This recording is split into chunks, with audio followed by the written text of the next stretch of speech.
ప్రశ్నిస్తే చంపిండు, ప్రశ్నించే కొంచెం చంపేస్తారా నాయన. ఇంటికాడ దింపిండు, 5:30 బయటికి వేయండు.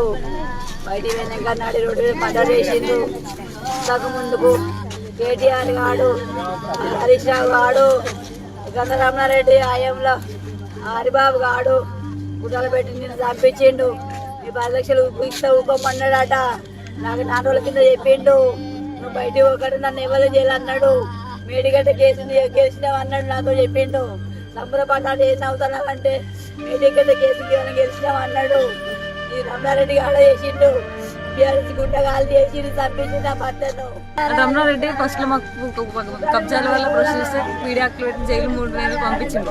సో ఇదంతా ఈ డాడీ అన్ని బయట పెట్టేసారి ఓడిపోయింది ఆల్రెడీ. మన తర్వాత ఇక్కడ కేటీఆర్ కాళేశ్వరం మేడిగడ్డ మీద ప్రాజెక్ట్ మీద కేసు వేసింది. ఈ రోజు నిన్న కేసు గెలిచేదంట.